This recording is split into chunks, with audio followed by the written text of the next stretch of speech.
therefore, overall, it looks like you're making more money if you only look at one item here. But when you look at the full picture, you're not really making more money, and that's why they don't allow it. Probably the reason is when to skin it, they have to cut. They pull it and they use a knife to help it peel. What I'm assuming is that when they're skinning it like that from the tight leg, they're probably cutting into the flesh a lot more, and then when they sell the meat, it looks like it's all cut up already. So that's what Rashi says. Oh, yeah. In order to avoid cutting the hide, one will cut into the meat. The meat okay. So b'marava Amri or Amri b'marava Mshmei de Ravina Amri. What? How does that work? It's red. Marava Mshmei de Rav Avin Amri Mshmei de Ravina Amri. That's interesting. Mipnei shenirika oived aveda b'kachim. They say that the reason why you're not allowed to do this is because it looks like you're doing work. Now, Rashi mentioned something about they have to blow into the animal. Do you have any comment on that? Here's the one is performing. What is that N? There's a note here. Rashi explains it against performing labor. Let's see here. First teaches that skinning a flesh before redeemed blemished offering from the field is forbidden because in preparing the hide for use as a smith's bellow, when it still attached the animal, he appears to be doing work with the animal itself. So he's going to use it as a bellow? Mm-hmm. Oh, I thought he was using it as a water sack. No, he's using a Smith's bellows to blow air into it. To get it. Okay, good. Thank you. He's creating subcutaneous emphysema. Say that slowly. He is creating subcutaneous emphysema. The note says were used to make a Smith's bellow or a container for honey or oil. So it's considered some sort of work because he's making. I take it back. No, you're right. Preparing the hide for use as a Smith's bellow. I thought he was using it as Smith's bellow. No machila. Okay, so Rabbi Yossi Barav and Amagzer Shema Yigdal Me'amadarim. We also have another problem here. This is an interesting issue. That if we're going to allow him to make these utensils out of the skin, then we're afraid that he's not going to shech the animal right away. He's going to let the psulim mikdashim stay in the pan, grow more. It's going to end up breeding, and he's going to have flocks of these animals because thinking he's going to turn this into a business. Okay.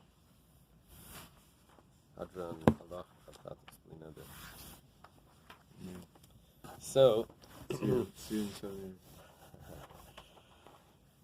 Ketzan Mariman ala Bachar. It's a very interesting Mishnah. How do you do a trick to get out of Bachar? Now, what the Mishnah is talking about, how do you do a legal trick to get out of a Bachar? Oh, man. He doped the paternity test.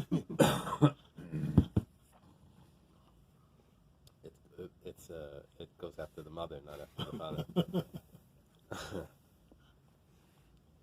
So, what do you do? You have a mother animal giving birth for the first time. It's pregnant. The guy says, the owner says, Mashmea shalzu, what's in the womb of this animal, im zachar, oila. If it's a male, it should be a carbon oila. Now, what does he gain by that? He may have to bring an oila. Otherwise, he just goes to the kohen, and the kohen gets the whole thing, and he gets no benefit from it. And he wanted to cover his own things that he has requirements for. He may have wanted to bring an oila so he can. This becomes a personal sacrifice. Also, it could be sometimes people would rather give money to the temple than to give it to someone else, and so. If it's a bachar, it goes to the kohen. It's like I'm not giving him anything.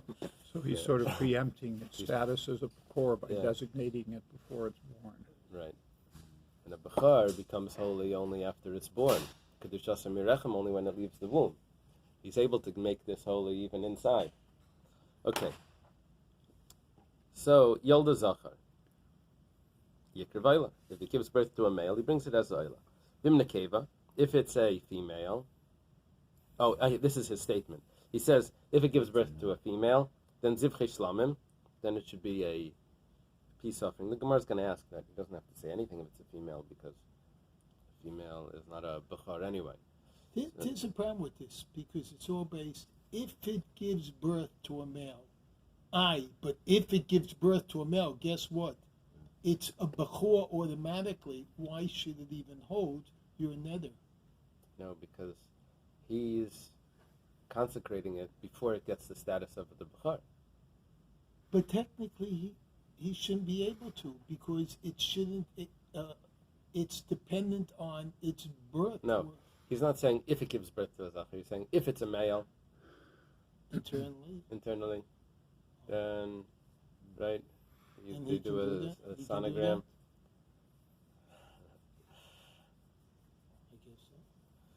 So Yolda Nekeva Tikr Shlam, if it gives birth to a female, it's brought as a peace offering. The Gemara is going to make this into an interesting case.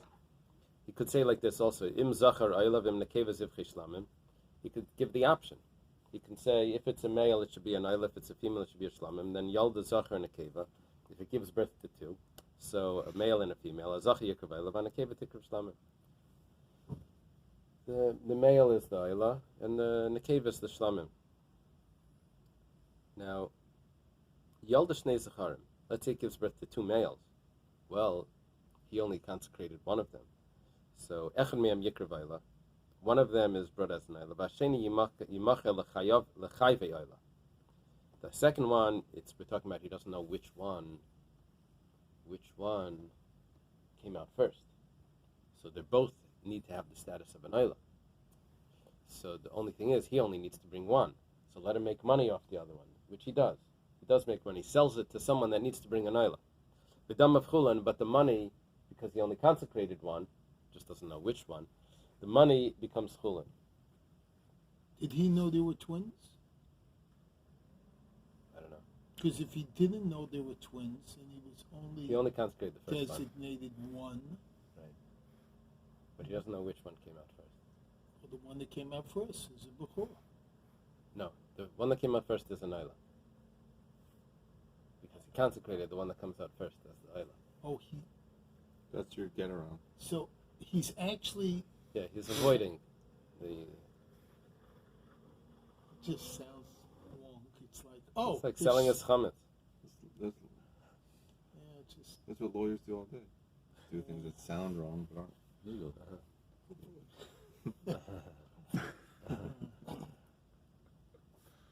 Okay, Yelda Shtei Nekeves. None of us could have said that. You could have. Yelda Shtei Nekeves. He gave birth, the animal gave birth to two females. So Achas Mem Tikr Shlam Vashniya Timachel L'chai V'Shlamim V'Damei Achulin. And the second one, the first one is the Shlamim. The second one is sold for someone that needs to bring a Shlamim. And the money is Chulin. Yolda Tumtum Vandrogenous, so you're expecting something like this to come up, right? It's a Gemara. It gives birth to something that its gender is undetermined. So there's no Kedusha on it at all. Okay. Amar Rav Yehuda. Rav Yehuda says, Rav Yehuda is a student of Rav and Shmuel, if you look on the chart. It's right in the center, up on the top. Rav Yehuda. The chart, it's right here. Rav Yehuda, the founder of the yeshiva in Kadisha. Remember that's a test question. Mutter lahatel mum bebechar kodim sheyatza lavir ha'olam. Rav Yehuda says you're allowed to put a mum in a firstborn animal before it comes out. This would have to be like a midwife type of job. Someone would have to stick their, or maybe not necessarily so. It could be that part of the animal comes out and you can put a mum in it before it's considered born. Because the head, the Gemara Bechor said that the ear comes out first, or the mouth comes out first, depending on which animal. So you could have put a mum in before the head comes out. The head is like the birth, right?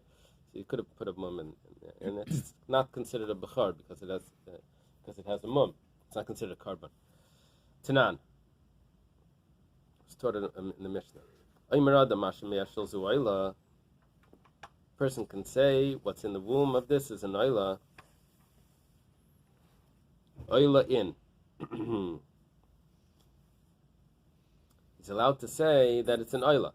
But shlamim lai. He can't make it into a shlamim. Now we were learning that, a shlamim is a female. But not necessarily. I think a shlamim could be either one. An Eila is a male, specifically. But a shlamim could be either. So he could have said a shlamim, and then he gets to eat part of it. Why are we giving this only extreme example compared to an Eila, which is entirely burnt, and that's how we can avoid a bechar? Why don't we say that you can turn it into a shlamim? It could be because the shlamim is less holy, and you're not able to avoid the bechar with using a shlamim. And va'at amrit dematzis mafkas le'mikdushasei. And you're saying that you could get rid of it by just making a mum in it. You can't even make it into a shlamim. And you're saying that all you need to do is just make a little cut when it's coming out. Amalach Rabbi Yehuda would answer, Hani mili bisman shebeis hamikdash kayam. Yeah, the time of the Beis Hamikdash, you're right. You have to turn it into an Eila. You can't even do a shlamim. Ki kamina ana. What am I talking about? Bisman hazeh. Nowadays, leichasi lakrava. You can't bring it as a carbon anyway. So better to make a mum in it right away before it comes out. What's the chiddush? The chiddush is maybe when he's trying to make the mum in the animal while it's being born, he doesn't know exactly how born it is.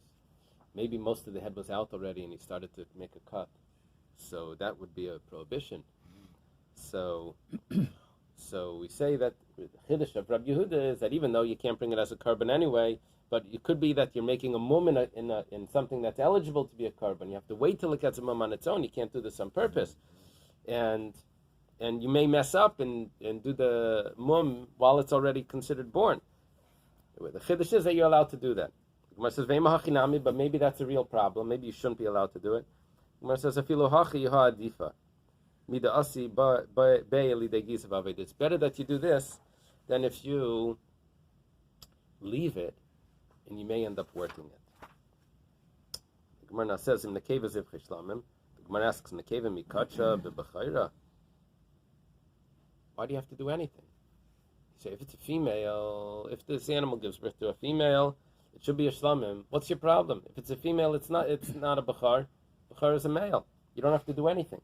Gemara says, Seif Asya lebehema de hekdesh. We're talking about, let's say it was a chatas, the mother animal. Now, we had a rule before, chamish chatayis meses.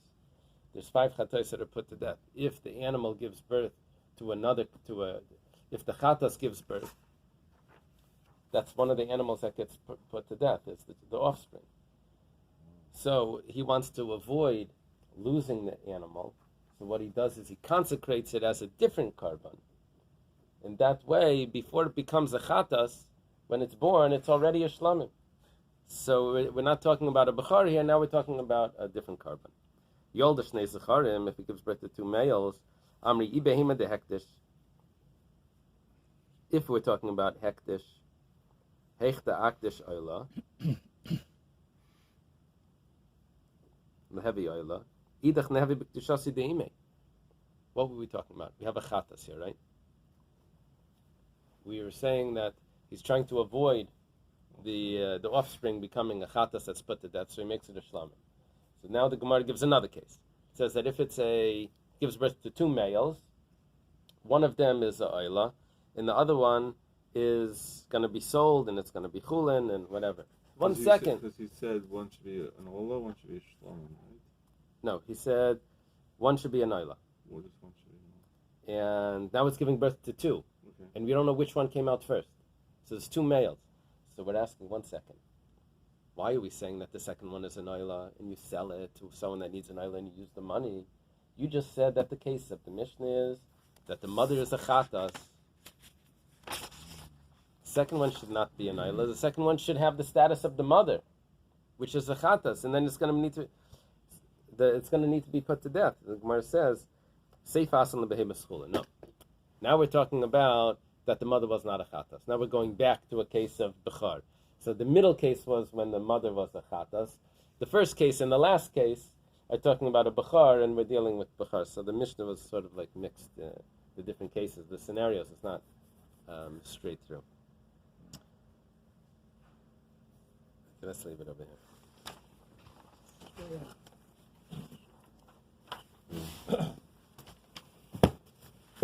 Did you or your secretary